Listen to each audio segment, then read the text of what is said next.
ఓం శ్రీ గురుభ్యో నమః. నిన్నటి దినం అనగా 28వ తారీఖున మా పిన్నమ్మ గారైనటువంటి మారుతి మహాలక్ష్మ గారు కడప ప్రెస్ క్లబ్లో మా గురించి కొన్ని ఆరోపణలు చేయడం జరిగింది. వాటికి వివరణగా ఇవ్వడం జరుగుతుంది.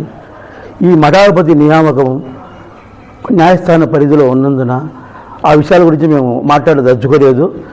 సమయం సందర్భం వచ్చింది, 2 విషయాలు చెప్పదలుచుకుంటున్నాను.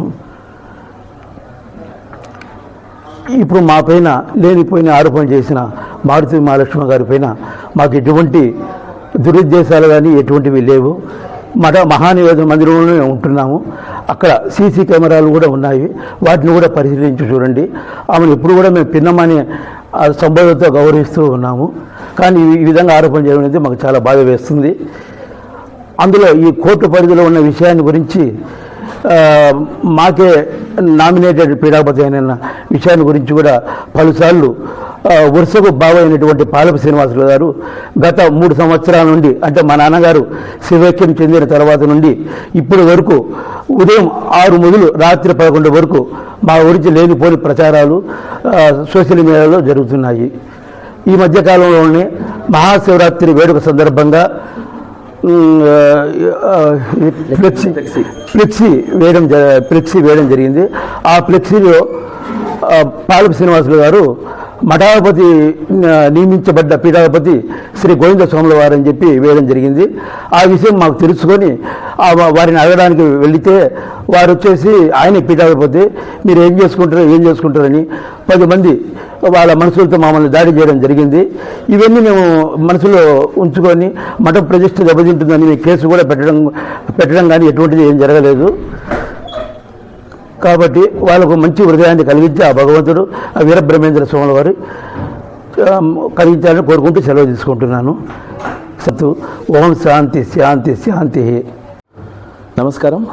నిన్న కడపలో మారుతి మహాలక్ష్మి గారు మరియు వారి బావ పాలప శ్రీనివాసులు గారు మా మీద లేనిపోని ఆరోపణలు చేస్తూ కొన్ని అవాస్తవాలను ప్రెస్ ద్వారా జనంలోకి పంపారు. ఇక్కడ కొన్ని విషయాలు గమనించాల్సిన అంశం. ముందుగా మాపై వారు చేసిన ఆరోపణలు పూర్తిగా ఖండిస్తున్నాను. అది శివరాత్రి సమయము, జనం భక్తులు అందరూ ఉండేటువంటి ప్రత్యక్షంగా కనపడుతున్నప్పటికీ కూడా మా మీద సీసీ కెమెరాల పర్యవేక్షణ కూడా ఉంది. ఎస్ఐ గారు సంబంధించినటువంటి కానిస్టేబుల్ కావచ్చు, ఫిట్ పర్సన్ శంకర్ బాలాజీ గారు కావచ్చు, అందరి సమక్షంలోనే జరిగినటువంటి విషయాన్ని కూడా వాళ్ళంతా పచ్చి అబద్ధాలు చెప్పడం అనేది ఖండిస్తున్నాము. ముందుగా కొన్ని విషయాలు మాత్రం ఈ దృష్టికి తీసుకురావాల్సిన అవసరం ఉంది. మఠం పరిపాలన అనేది అంతా కూడా ఈ 1964-68 మధ్య సంవత్సరంలో పూర్వ మఠాధిపతులు శ్రీ శ్రీనివాస స్వాముల వారు గారు దేవాదాయ శాఖ మధ్య జరిగినటువంటి ఒక కాంప్రమైజ్ డిగ్రీ న్యాయస్థానంలో జరిగింది. దాని ప్రకారం కొన్ని నిబంధనలు ఏర్పాటు చేసుకొని దాని ప్రకారమే పరిపాలన అనేటువంటిది జరుగుతూ ఉంది.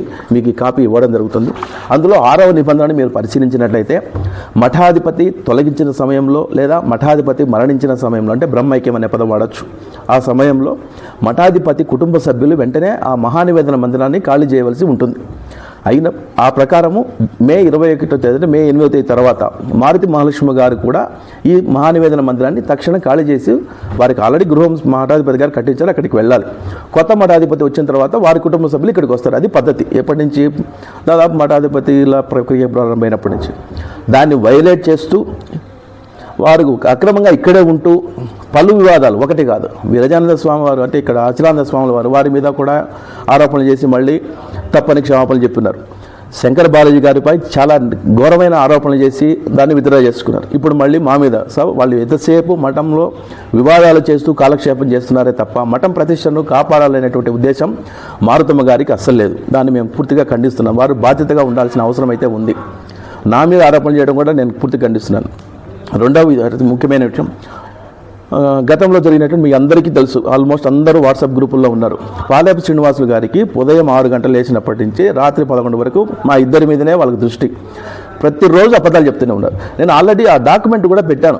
మఠాధిపతి గారికి వాళ్ళ తండ్రి గారికి గతంలో చిన్న వివాదం జరిగింది. ఒక ఇంజక్షన్ ఆర్డర్ తీసుకొచ్చారు. మారుతమ్మ గారి ప్రోద్బలంతో బలవంతాన ఇంజక్షన్ ఆర్డర్ తీసుకొచ్చారు. వెంటనే 2014 జూలైలోనే తీర్పు డిస్మిస్ చేస్తూ ఇచ్చింది బద్వేల కోర్టు కూడా. ఆ కాపీ కూడా నేను వాట్సాప్ గ్రూప్లో ప్రొడ్యూస్ చేశాను. అయినప్పటికీ కూడా అందరితో ఆపకుండా మళ్ళీ దుష్ప్రచారం అంటే వారికి మఠాధిపతుల్లో వాళ్ళ కుమారులకు ప్రవేశం లేదని చెప్పి పదే పదే ప్రచారం చేస్తున్నారు. దీన్ని కూడా మేము అంటే ఎంత అబద్ధాలు ప్రచారం చేస్తున్నారనే విషయాన్ని మీరు కూడా గమనించాలి. ఆ కాపీ కూడా మీకు ఆల్రెడీ వాట్సాప్ గ్రూప్లో పంపించేస్తున్నాను. సో ఇలాంటి నిరంతరం రెచ్చగొట్టు మాకైనా కొంచెం వరకు ఓపిక ఉంటుంది. అక్కడికి చాలా సమయంతో ఉన్నాం. రేపు వచ్చే మంగళవారము పూర్తి ఫైనల్ హియరింగ్ అయిపోతే జడ్జిమెంట్ వచ్చే అవకాశం ఉంది. ఆ ఫ్రస్ట్రేషన్ ఆల్మోస్ట్ ఒక వాదనలో కంప్లీట్ అయిపోయింది. జడ్జి గారు మారడం వల్ల కొంచెం మరొక వాయిదాకు జరిగింది. అందులో ఏంటంటే నామినేషన్ అనేది జనం ప్రతి ఒక్కరు తెలుసుకోవాల్సిన అతి ముఖ్యమైనటువంటి విషయం ఒకటి ఉంది.